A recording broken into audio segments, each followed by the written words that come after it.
Sorelle mie, fratelli, figlioli, eccoci qui per l'ultima predica.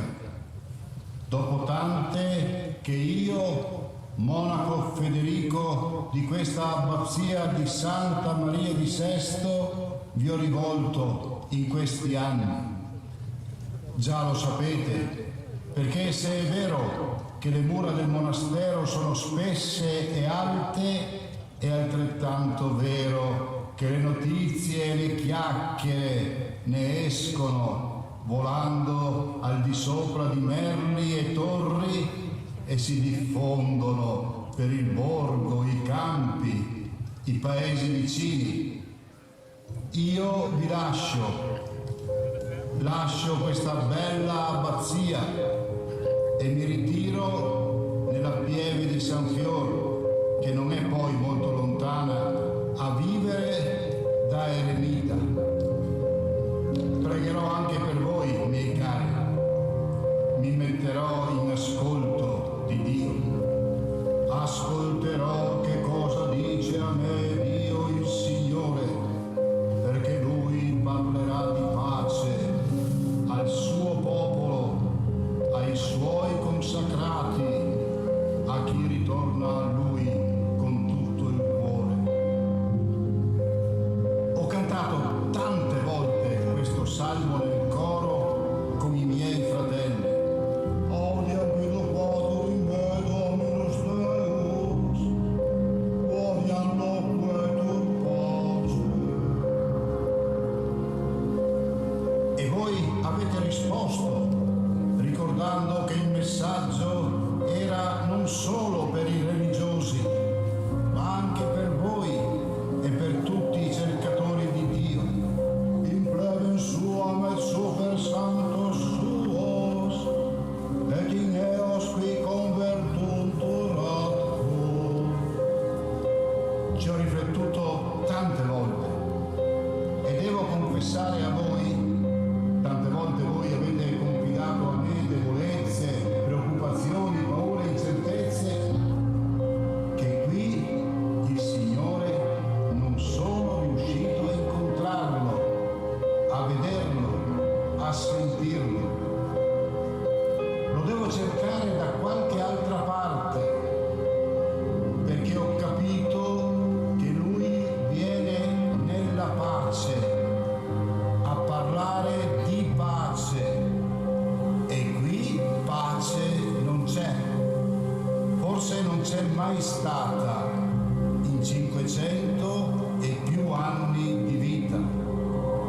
Il sogno di serenità di Erfo, Anto e Marco, i pii fratelli fondatori di questo luogo, si è infranto subito. La politica ha sempre potere, soldi, apparire, strappati da questa loro creatura. E poi la pace è stata distrutta con le mura della piccola abbazia degli inizi, dalle spade e dal fuoco degli Ungari per decenni.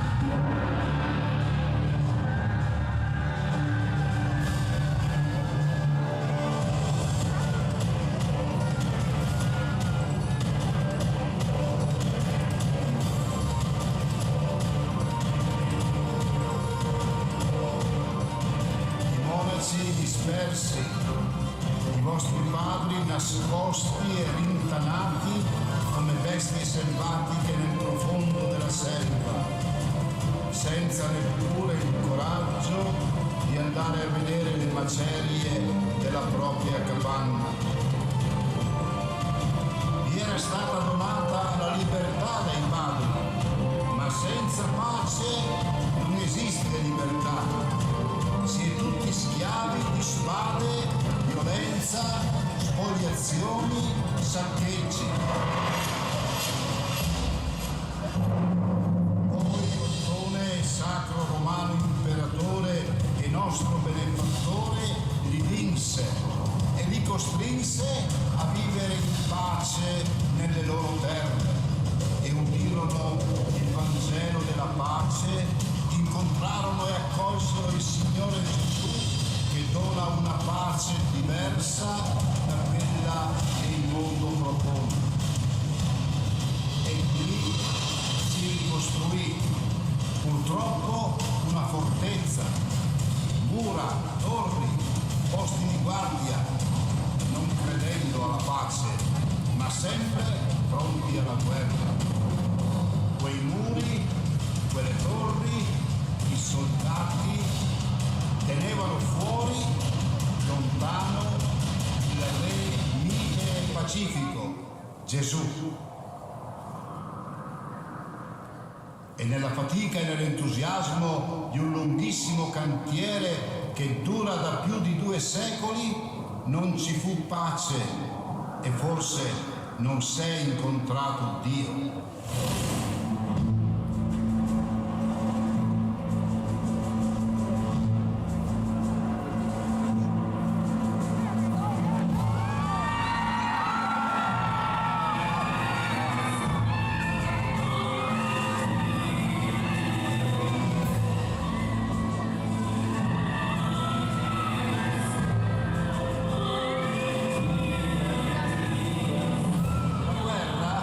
Ce la portarono quelli che dovevano difendersi, coloro ai quali i fondatori si avevano affidati come a padri amorevoli.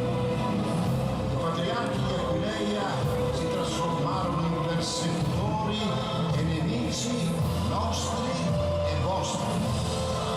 Accanto alle povere capanne si trovavano cadaveri di librici sbranati non dai lupi, ma dai soldati cristiani di quei patriarchi che dovevano difendere voi, i monaci e i monasteri. E non erano più i pagani a domandarsi dov'è Dio, ma noi tutti.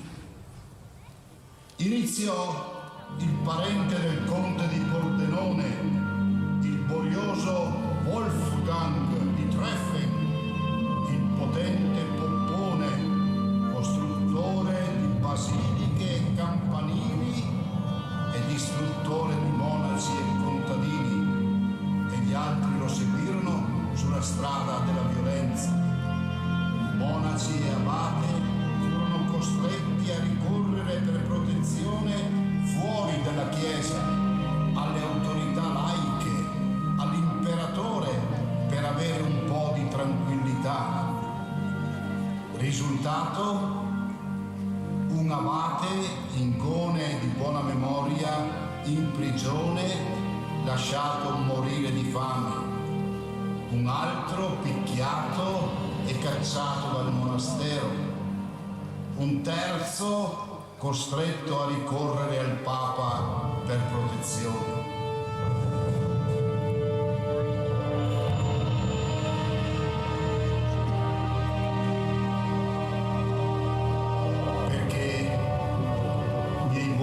E fratelli, i rapaci non sono solo quelli che strisciano silenziosi fra le ombre dei boschi. Quante volte nelle notti in cima agli alberi avete ascoltato il grido e lamento strozzato di qualche uccello scoiattolo ghermito da civette e barbagianni?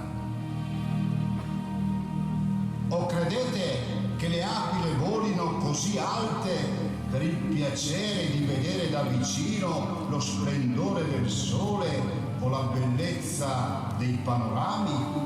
No, volano lassù per vedere bene quali e quante prede ghermire, uccidere e divorare.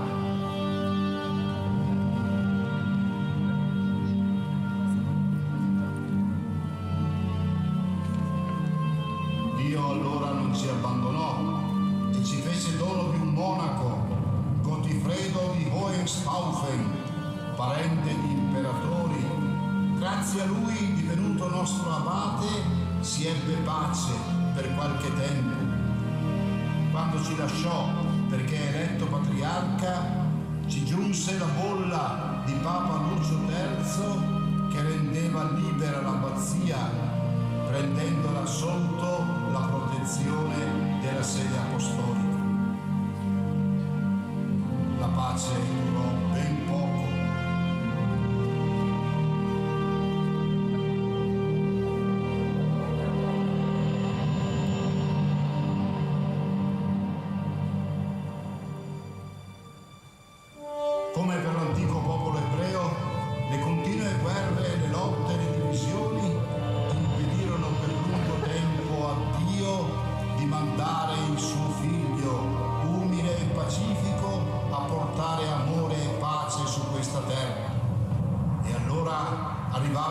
sempre nuovi nemici e sempre nuove guerre e devastazioni e morti.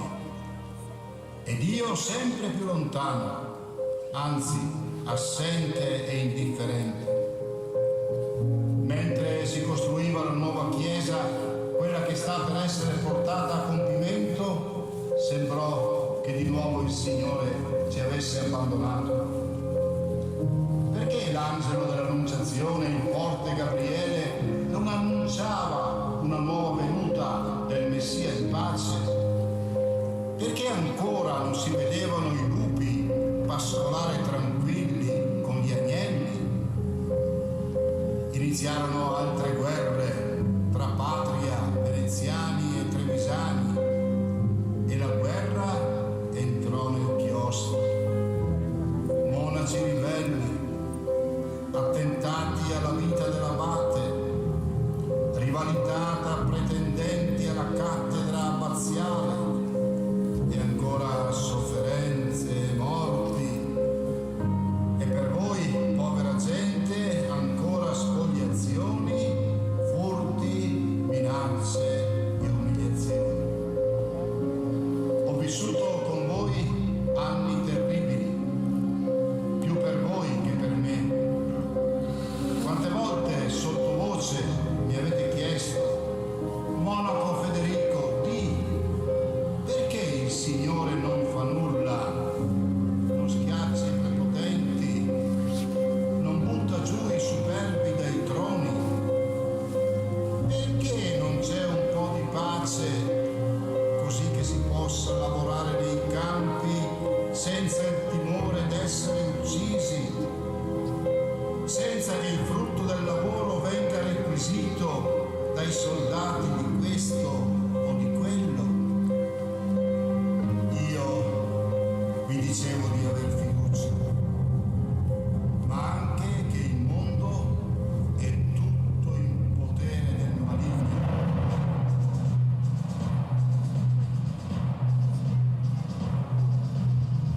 Io stesso, pur vivendo secondo la regola di San Benedetto, cantando le lodi di Dio, scrutando la sacra pagina, non sentivo la presenza forte e consolante del Signore. Non sentivo mai quel coraggio che Gesù usa rivolgere a chi è in difficoltà. Visto quello che accadrà nel mondo se si ostina a non accogliere il Signore della pace. Popoli che sterminano altri popoli, chiese abbattute, monaci espulsi dai loro chiostri, famiglie divise, madri che uccidono figli, mariti e padri che sterminano mogli e figlioli.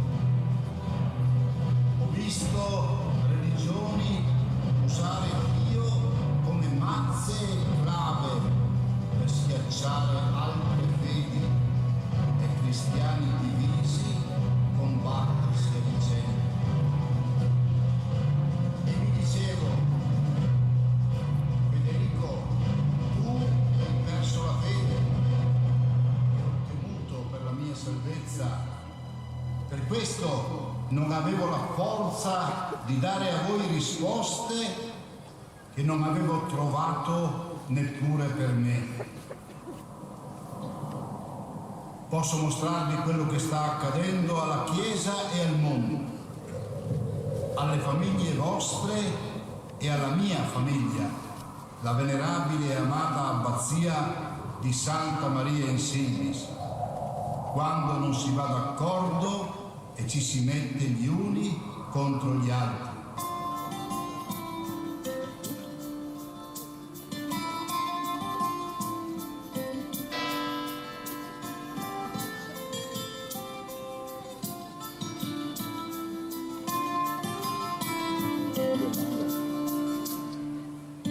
Come ci fa cantare il Santo Patriarca Paolino, se è vero che l'amore riesce a rendere presente chi è lontano,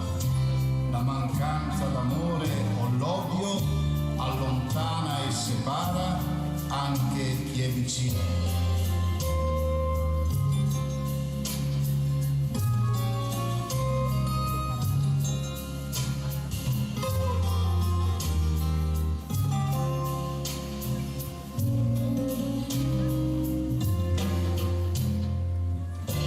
Sentivo il vostro sussurro, ma il Signore non vede? Perché non viene a mettere le cose a posto?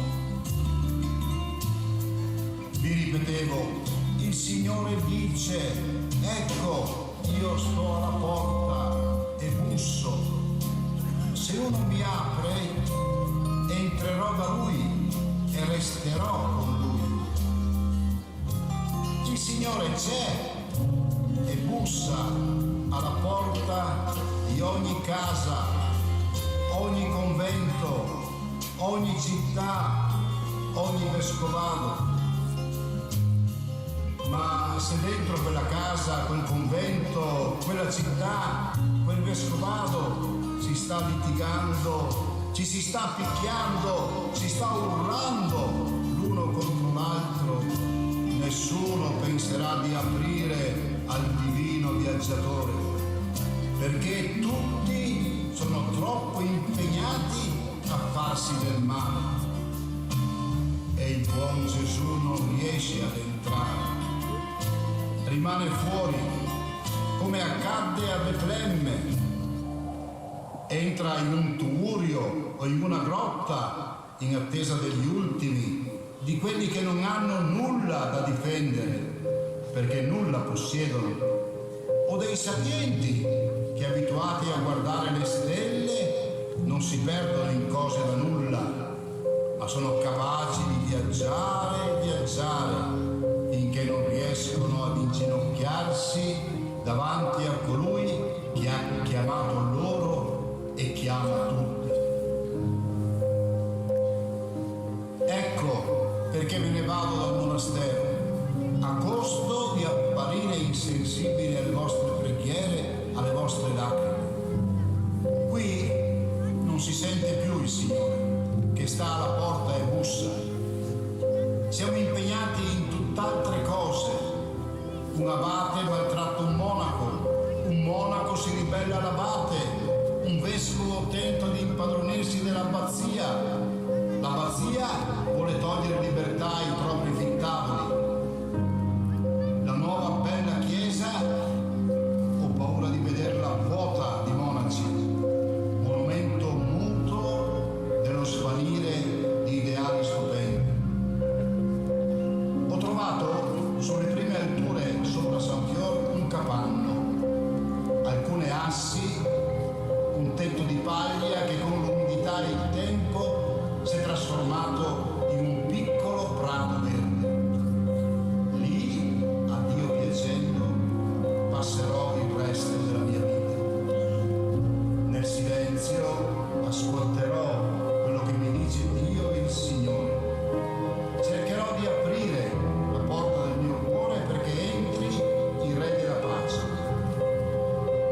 Celebrando la messa della capanna, rivolto alle tavole e ai travi, dirò: la pace del Signore sia sempre con voi.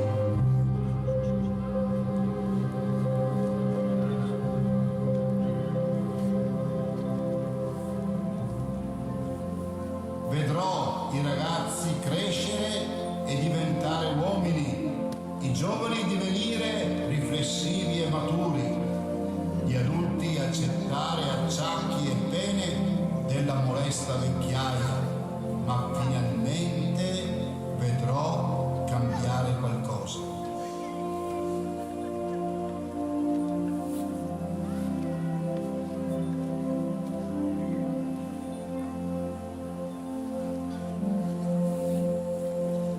So che sarete capaci di spezzare le vostre spade e farne aratri, e delle lance fare falci. Non imparerete più l'arte della guerra.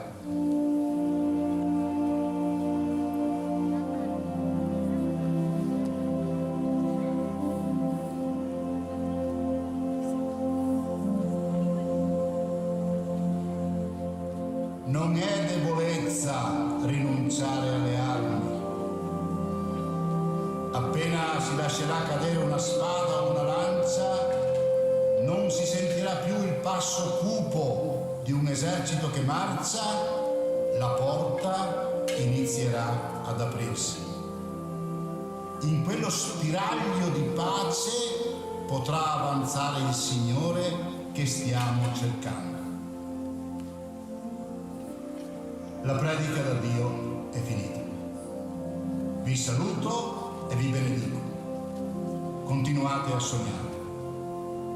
Ora su, chiudete per un attimo gli occhi e immaginate.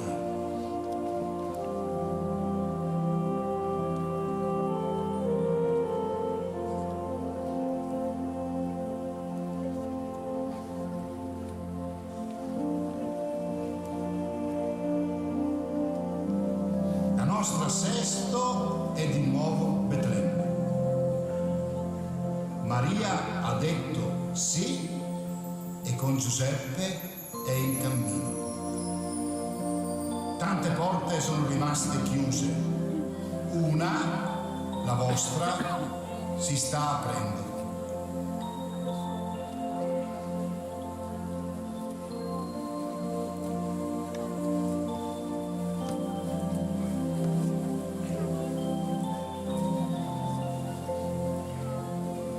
I soldati non hanno più armi, sono divenuti amici e fratelli, stanno aiutando chi è piccolo e debole. Una stalla diventa il centro del mondo, il buio è cancellato da una strana luce, il silenzio è rotto da voci di angeli. Sta accadendo di nuovo. Non è più profezia, ma realtà, proprio qui. Amore e verità si incontreranno, giustizia e pace si baceranno. Certo, il Signore donerà il suo bene e la nostra terra darà il suo frutto.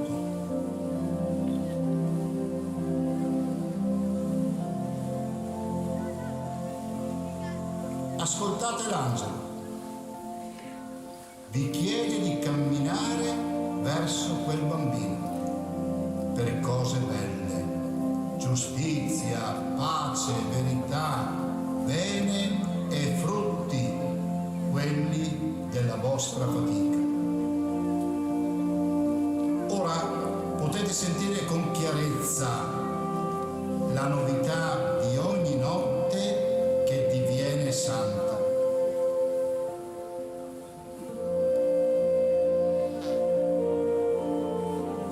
Gloria a Dio in cielo, pace in terra agli uomini che Dio ama.